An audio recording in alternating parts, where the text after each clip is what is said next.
ఇప్పుడు మాట్లాడుకోబోయేది రోహిణి నక్షత్రం గురించి. రోహిణి నక్షత్రం మనకి తెలుసు, కృష్ణుడు కూడా ఈ నక్షత్రంలో పుట్టాడు.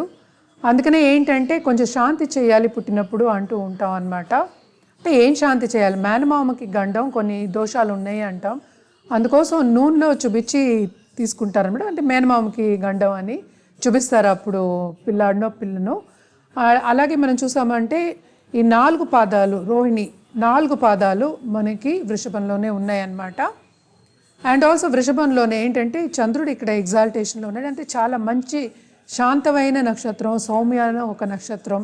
వీళ్ళు కూడా అపియరెన్స్ కూడా చాలా బాగుంటుంది చూడ్డానికి, చాలా ప్లేఫుల్ పీపుల్ అండ్ చాలా చాలా బాగుంటుంది. అలాగే మనం చూసాము అంటే అధిపతి మనకి బ్రహ్మ అయ్యాడనమాట, ఈ నక్షత్రానికి అధిపతి. అలాగే ప్రజాపతి చూసామంటే ఈస్ట్ డైరెక్షన్ మనం చెప్పుకున్నాము. అలాగే గణం చూసాము అంటే మనుష్య గణం. గుణగణాలు చూసామంటే రజస్ అలాగే తమస్ అండ్ రజస్ ఉంటుందన్నమాట. అందుకోసమే ఈ శాంతి కూడా ఉండాలి. అంటే ఏంటి, కోపం వస్తే చాలా కోపం ఎక్కువ వచ్చేస్తుంది. వృషభ రాశికి మనకు తెలుసు అధిపతి ఏమో శుక్రుడయ్యాడు, కానీ ఈ నక్షత్రానికి అధిపతి ఏమో చంద్రుడయ్యాడు. సో చంద్రుడు చల్లని చూపు, అంటే అందరూ బాగుండాలి అనుకునే ఒక నక్షత్రం అన్నమాట.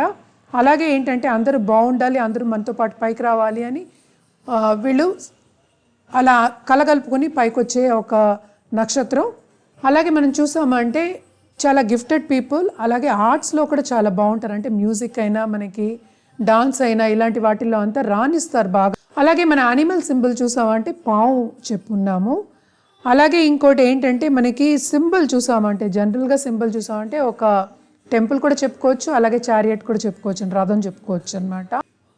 దీంట్లో మనం చూసామంటే చాలా వెల్దీ పీపుల్ ఉంటారు, అలాగే ఏంటికంటే వెల్ కనెక్టెడ్ పొలిటికల్ పీపుల్ కూడా ఉంటారు. అలాగే పాలిటిక్స్లో బాగా పైకి వచ్చే వాళ్ళు ఉంటారు, కమాండింగ్ పొజిషన్లో ఉంటారనమాట. వీళ్ళది నక్షత్రం చాలా బాగుంటుంది. ఒకటి మనం చెప్పింది ఏంటంటే మేనమామకి శాంతి గండం అనేది చెప్పాము, అది శాంతి చేసుకోవాలని చెప్పాము అనమాట.